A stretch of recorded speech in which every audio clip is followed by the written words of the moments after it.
ናቲ በአሁኑ ጊዜ ከቲና ጋር አንድ እቅድ ይዞ ይንቀሳቀሳል። ይሄንም ሲላት እንግዲህ የአባዬ ሚስት ለትንሽ ጊዜ እኔ ጋ ናት፣ ስለዚህ ከኔ ጋር ካስቀመጥኩባት ቦታ እናምጣት ሲላት ምን በማለት ትደነግጣ። የት እንዳለች አውቃለሁ፣ ግን ማንም ከኔ ውጭ የሚያውቅ የለም። የተናገርሽ እንደው ወይንም ትንፍሽ ያልሽ እንደሆነ አንቺን ነው ማስወግድሽ ይላታል። አንተ የምርህን ነው ትላለች። አዎ የምሬን ነው፣ ከአፍሽ ትንፍሽ ስትይ እንዳልሰማሽ እገልሻለሁ አላት። አንቺ ገንዘብ እንደቸገረሽ እኮ አውቃለሁ፣ ብቻ እኔና አንቺ እንስማማ ሲል ይጠይቃታል። ቲናም ምንድነው የምትፈልገው ስትል ትጠይቃት። ትሁትና ያንን ተንከሲስ ምንም አይነት ግንኙነት እንዳይኖራቸው አድርጊልኝ ሲል ይጠይቃታል። የአባዬ ሚስት እንዳትገኝ እናደርጋለን አለ። ምን አለችው። ምን ትደነግጫለሽ? ትንሽ ጊዜ እኮ ነው ይላት። ወደ ልቧ ሙሉ ለሙሉ ወደ እኔ እስከምትመለስ አንተ እሷ ደግሞ በምትኩ ደግሞ ሰርጋችን ሽማግሌውን መቼ ልላክ ሲል ተመስገን ሲጠይቃት አንተ አባዬ ያለበትን ሁኔታ እያወቅ እንዴት ትጠይቀኛለህ ትላለች ትሁት። የአባዬ ጉዳይ የሁላችንም ጉዳይ ነው፣ አንቺ ብትተይው እንኳን ያልተወውም አላት። እንኳን ስለዚህ አሁን በዚህ ሰዓት የራስን ጉዳይ ታወራለህ ትለዋለች። እኔ እኮ ስትናደጂ ጸብጸብ ይልሻል ከኔ ጋር ክፉ ነው አልልህ ደግ አልልህ ትላለች ቲና። ውለታ ይዞብኝ አንተን ከጀርባ አልጎዳህም ብላ አባባን ትናገረችውን ታስታውሳለች። ሁሉም ድንጋይ አይደለም ለስላሳ እስከሚገኝ ደግሞ የግድ ደግነት እኮ ለራስ ነው አሏት። ይህ እንዴት ልመንሽ? አሁን ድጋሚ ከጀርባ ሁኜ ካጠቃሁ እኔ ሰው አይደለሁም፣ እንኳን ኑሬም ሞቴም ሙቼም። እሺ አሁን እኮ አንተ ማናደድ እየፈለገች ነው እንጂ ቲና እሷ ለኔ እንደዚህ አይደለችም ስትል ትሁት ትነግረዋለች። እሱ ደግሞ ናቲ ምንም ከመንገድ አንስተሻት እንደዚህ ትልሻለች ሲል ይነግራታል። ካንቺ በላይ እኔ ልጅቷን በደንብ ተረድቻታል። ልጅቷን የሆነ ነገር ልታደርግሽ ታስባለች። እሷ ተንኮል የምትሰራበት በዚህ ሰዓት ቲና አይደለም ስትል ቲና ተደብቃ ትሰማቸው ነበረ። በዚህ ጊዜ ብዙ ስህተት ሰርቻለሁ አባዬ አለች ቲና። ከዚህ ሁሉ ምንም አይነት ስህተት ከዚህ በኋላ አታገኙም እያለች ለትሁት ትነግራታል። ይሄ ልጅ አይሆንሽም አለች። እሱ ጥሩ ሰው ነው ናቲ፣ አይሆንሽም። እሱ እኮ ራሱ ወዳድ ነው፣ የእናቱ ልጅ። እኔ ወደዋለሁ፣ እንደዚህ እንድትይው አልፈልግም። ቆይ አንቺ በምን አወቅሽ እንዴ? እኔ ከሃዲ ሁኝ ስለማቅ ከሃዲን አውቃለሁ አለቻት። የእናቱ ልጅ ነው የሚመስለኝ አልኩሽ እኮ ትሁት አለቻት። አንቺ ልጅ በጣም እየቀባጠርሽ ነው አለቻት። እውነቱን የሱና የኔ ነው ስትል መለሰችላት። እንደምትወጁ ነው እንጂ እንደሚወድሽ እርግጠኛ አትሁኝ ትሁት። ተመስገን ግን እንደሚወድሽ እኔ እርግጠኛ ነኝ።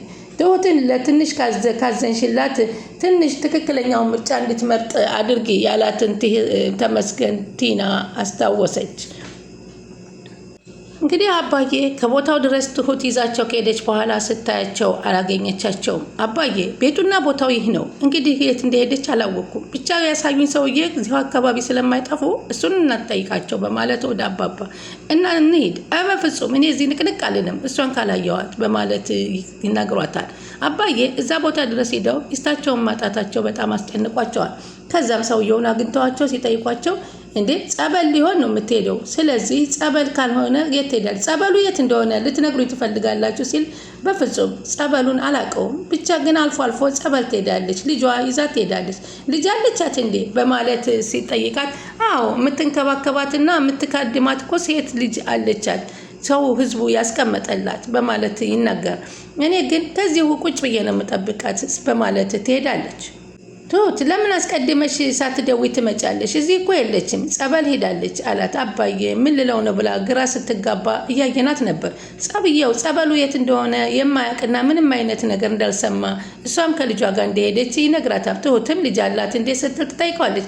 እሱም አዎ ልጅ አላት፣ አብራት ያሳደገቻት እንደ ልጇ የምታያት የምትንከባከባት ልጅ አለቻት ብለው መለሱላት። ትሁትም ግራ ሲጋባት አባዬን ለማሳመን ሰውየውን ይዛው ሄደችና ሰውየውን ተመለከተና ከእግሩ ስር ወደቀና እባክህ ሚስቴን አሳዩኝ ሲሉ እባክዎ ተነሱ አባ በማለት አብራራለት። ከዛም የትኛው ጸበል እንደሄደች ግን አላቅም፣ ዘወትር ግን በተደጋጋሚ ጸበል ትሄዳለች። የትሁትን ስልክ እንደማቀውና ከዚህ በኋላ ለትሁት እንደምደውልላቸው ሄዱ ሲል አባዬም አማራጭ በማጣቱ ወደ ቤቱ ጉዞውን ጀምሯል። ከዛም እንግዲህ ናቲና ትሁትን እንመልከት። ናቲና ትሁት ቲና ስላልተመቸችው ይቺ ልጅ ምንድናት ከዚህ ቤቲም የአባቴ ልጁ ሚስት ነበረች ስትል ትሁት ትመልስለታለች። አይ እንዲሁ ስላት ስለከበደችኝ ተንኮለኛ ትመስላለች አላት። ትሁትም አዎ በፊት ነበረች፣ አሁን ተንኮለኛም ኃይለኛም ነበረች፣ አሁን ግን ተሻሽላለች አለችው። ግን እሷን አትቅረባት አለችው። ናቲም ወዲያውኑ ከቲና ጋር ተገናኘ። ቲናንም እንዳገኛት አብሯት እንዲሰራ እንደሚፈልግ ይጠይቃታል። እሷም ሁሉን ነገር እንግዲህ በተንኮሉ እንድትተባበረውና ገንዘብ እንደሚከፍላት ይነግራታል። ቲናም በዚህ ሀሳብ ትስማማና ስራው ምን እንደሆነ ስትነግረው አሁን እኮ ስማ ቲና ትሁትና ተመስገን የቀረበ ግንኙነት እንዳይኖራቸው ታደርጊልኛለሽ፣ ሌላስ ምን ልሰራልህ ስትል ማንም ያልጠበቀውን አንድ ነገር ይነግራት። የአባይን ሚስትን እንዳትንገኝ ታደርጊያለሽ ሲላት ቲናም በጣም ደነገጠች። ምክንያቱም አባባን ከዚህ በኋላ ከጀርባ ሆኛ ላልወጋ ብላ ቃል የገባችው ነገር አለ። ሆኖም ግን ገንዘብ ያስፈልጋታል። ገንዘቡን ማግኘት ትፈልጋለች። ይህንን ገንዘብ ከናቲ ወስዳ ግን ጉድ ልትሰራው ይመስላል። ከሁኔታዋ እንደምንመለከተው ሁሉን ተረድተዋለች። እሺ ላስብበት በማለት እንግዲህ ጊዜ ሰጥቷት ሲለያዩ አየናቸው። ከዛም በኋላ እንግዲህ አባባ ተመስገንና ሁላቸውን በተሰበሰቡበት ተመስገን ለትሁት ሽማግሌ ልኮ በክብር ሊያገባት እንደሆነ ይናገራል። ትሁት ለሱ ፍቃደኛ አይደለሁም፣ ስለዚህ አሁን ደግሞ ወቅቱ አይደለም በማለት አባዬ እንደዚህ አይነት ቦታ ላይ ያለ እንዴት የሚጠየቅበት ሰዓት ነው በማለት ታሸማቅቀዋል። ተወጂኝ አይደልሽ? ለዛ ነው እኮ እኔ ጋር ሲሆን እንደዚህ ንዴት የሚልሽ በማለት ይናገር። አባዬ የሚያሳስበው ነገር የሚስቱ ሁኔታ ስለነበረ እሷን ዝም ብሎ እስቲ እባክህ እዛ እሷን የጠበቅ አትጠብቅ አለችው። ትሁትም እንግዲህ የቻላቸውን ሁሉ አድርገው እንደሚያገናኙት ቃል ገቡለት። ከዛም ቲናና አባዬ እንግዲህ በድጋሜ ቁጭ ብለው እያወሩ ነበረ። አባዬም ቲና ባልሽልሽ እንደው የተቀየረሻል ብዬ አላምንም። አዎ ሙሉ ለሙሉ ተቀየር ያለው አልልም፣ ነገር ግን ቢያንስ ትንሽ ክፉዎችን እከፋባቸዋለሁ፣ ጥሩዎችን ግን አልደርስም አለ። ለሁሉም ደግ ሰው ሁኚ፣ ሰው ለመርጦ አይደረግም ጥሩ ስራ አሏት። ከናቲ መጥፎ ስራ የተመለከተችው ለአባዬ እንዲህ ስትል ክፉ ለሰራማ ክፋቱን መመለስ አለብን ብላ የራሷን አቋም ነግረዋለች። እንግዲህ ወደ ሳሎን ከሄዱ በኋላ እንግዲህ ከናቲ ጋር ቁጭ ብላ ቲና ባለችበት ትሁትን ድንገት ትጠራትና ውሃም ጭልኝ ብላ ሳዛታል። የዚህ ጊዜ አጠገቧ ያለው ናቲ በጣም ይናደዳል።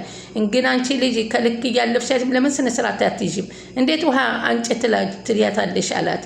ትሁትም በቃ ዝም በል ናቲ አንተ አለች። እንግዲህ ንቃሽ እኮ ነው፣ ለምን ራሷ ተነስታ ውሃውን አታመጣም ይላታል። ቲናም በዚህ ሰዓት ቆይ አንተ እንደ ወንዶቹ ስራ የለም ከቤት አትወጣም ስትል ትነግረዋለች። ትሁትም አይ እናንተ ጭቅጭቅ ሰለቸኝ እኔ ልሂድ ስትል ናቲ እኔ ሄዳለሁ በማለት ናቲ ጥሎ ይወጣል። ትሁትም ተከትላው ከናቲ ትወጣለች። ለምንድን ነው እዚህ ቤት ይቺ ልጅ ማታስወጫት? መሰሪ ናት፣ አትመኛት ሊነግራት ይሞክራል። ነገር ግን ትሁት በፍጹም እሷ እንደዚህ አይነት ነገር እንደማታደርግ ነው፣ በተለይ እኔ ጋር ምንም ነገር የምታደርግበት ነገር የላትም በማለት ትነግረዋለች። በዚህ ጊዜ ቲና ሁሉንም ነገር ተደብቃ ትሰማቸው ነበር። ናቲም እንግዲህ የምታደርግሽን ታያለሽ በማለት ጥሏት ወጥቶ እሷን ፖርሷን ይዛ ቲና ተከትላ ወጣይነት። ቲና ቀጠሮ ነበረኝ ይቅርታ አድርጊ ስንመለስ እናወራለን ብላት ናቲን ተከትላ ቲና ትሄዳለች። ናቲን እንግዲህ መንገድ ላይ ካስቆመች በኋላ በሀሳቡ እንደተስማማችና የሚያደርጉት ንግግር ጭቅጭቅ ደስ እንዳያለች የሚያማት ነገር ስላስጠላት የሚናገረው ነገር በግልጽ እንዲጠይቃት ጠየቀችው። ሆኖም ግን እሱ በፍጹም ከሱ ጋር ከተመለሰች በኋላ ወደ ቤት ገባች። ከዛም ከትሁት አጠገብ ሆና ትሁት ያልጠበቀችውን ጥያቄ ነገረቻት። ትሁት እኔ ብዙ ነገር ልክ ላልሆን እችላለሁ፣ አንድ ነገር ትክክል የሆነ ነገር ልንገርሽ፣ ይህ ልጅ ለአንቺ አይሆንሽም አለቻት። ትሁትም ደግሞ ምንም አታውቅም ነበርና እሱ አንቺ እንደምትይው ሰው አይደለም፣ በጣም ጥሩ ሰው ነው አለች። ትሁት ራስ ወዳድ እኮ ነው አለቻት። ቲና ተይ ቲና ይሄ ሰው እኮ የምወደው ሰው ነው አለቻት። ደስ እንዳለሽ ግን ነገር ግን የማየውን ነገር ነግሬሻለሁ። ቆይ አንቺ እንዴት አወቅሽ ስትጠይቃታል። ከሃዲ ስለሆንኩኝ ከሃዲን አውቃለሁ አለች። የእናቱ ልጅ ነው የሚመስለኝ እሱ ስትል ነገረቻት። ትሁትም አንቺ ልጅ እየቀባጠርሽ ነው እሺ በማለት ትመልስላታለች። ትሁትም ደስ እንዳለሽ አለች። እንደምትወጂው እንጂ እንደሚወድሽ እርግጠኛ አትሁኚ፣ ተመስገን ግን እንደሚወድሽ እርግጠኛ ነኝ አለቻት። ትሁትም ተነስታ ልትሄድ ምን ነው ትሁቴ አለቻት። ትሁትም ውሃ ጠምቶሻል ውሃውን ላምጣልሽ አለቻትና ሄደች። ከዛ በኋላ እንግዲህ አንድ ላይ ቲናና ናቲ ቁጭ ብለው እያወሩ ነበር። ናቲም አብሯት እንድትሰራ ድጋሚ ይጠይቃታል። እሷም አብራው ልትሰራ እንደተስማማች ነገር ግን ስራ ገንዘብ ሳይገባ እንደማይጀመር ትነግረዋለች። ናቲም በዚህ ገንዘቡ ምንም አያሳስብሽም፣ መስራት ያለባቸውን መመካከር ጀመሩ። እነዚያን ክፉዎችን ማድረግ ያሉበትን ነገር ለአባዬ እኛ እናደርጋለን አለችው። ማለት ምንድን ነው የምናደርገው ስትል ትጠይቀዋለች። ናቲም እንግዲህ ያችን ሴትዮ ካለችበት ቦታ አምጥተን ለአባባ መስጠት ነው ማለት ሴትዮዋ ከኔ እጅ ነው ያለች፣ እኔ ነኝ የደበኳት። ያን ነገር ለአባዬ እንደማደርግለት ይገባል። እጅግ በጣም ቲና ደነገጠችና ናቲ ይህን ልነግር አንድን ሰው ብትናገሪ ትንፍሽ ብትይ ነገርኩሽ ብሏታል። ሴትዮዋ ደግሞ የት ቦታ እንዳለች ለማንም እንዳትናገር ቃል ተገባብተው ስራውን ተስማምተው ጀመሩ። ናቲ እንግዲህ ይችን ሴትዮ ከዛ ቦታ ለአባዬ የመምጣ እና አባባ ጋራ ስላመጣ የትሁትን ልብ የሚገዛ ይመስላል። አባባስ በዚህ ጭንቀታቸውና በዚህ ህመማቸው ላይ እሱ ለተወሰነ ሰዓትም ቢሆን ሚስታቸውን ደብቆ እሳቸውን ስቃይ ላይ ሲያደርግ የነበረውን ሰው ይቅርታ አድርገውለት እውነት ትሁት ለእሷ እንድትሆን ያደርጉታል። ምክንያቱም አባባ ጭከና ያለበት ድርጊት የሚደርግን ሰው አይወዱም። ብዙ ጊዜ ትሁትን የሚወዷት አዛኝና ለሰው ስትል ከራሷ በፊት ሰውን ስለምታስቀድም ነው። አሁን ግን ናቲ በዛም ቢል በዚህ ሚል ተመስገንን ማሸነፍ አልቻለም። ተመስገን ግን በጥበቡና በወሬው ቀስ በቀስ ወደ ትሁት ልብ እየገባ ነው። አሁን በተለይ ደግሞ ቲናንም በመሀል አስገብቶ በሁለታችን መካከል ምርጫዋ እኔ እንዲሆን አድርግልኝ ብሏታል። በእርግጥ ቲናን ብትሆን ተመስገን በቆራጥነቱና በጉብዝናው ተወደዋለች። ከዚህም በፊት በካሊብ ጋር ሳለች ያለች ሁሉን ነገር ስለምታውቅ ናቲን ግን አሁን ሲልፈሰፈስና ውሳኔ ሲያጣ ዝም ብሎ የማይሆን ነገር ሲቀበጣጥር ነው የተመለከተችው። ሲጀምር ከአባባ ቤት እንዲያስወጣትም ተንኮለኛ ናት እያለ ሲናገር ለትሁት ሰምተዋለች። ስለዚህ ለተንኮለኞች ተንኮላቸው መመለስ አለበት፣ ለጥሩ ሰዎች ግን ጥሩ ስራ መመለስ አለበት ስትላቸው አይ ልጄ ከተሻሻልሽ ለሁሉም ጥሩ ሰው መሆን አለብሽ ብለው አባባ ብለዋታል። እሷ ግን አንድ ለአባባ ቃል የገባችላቸው ነገር አለ። ከዚህ በኋላ የፈለገ ነገር ቢመጣ አባባን ከጀርባ ልትወጋቸው እንደማትችል።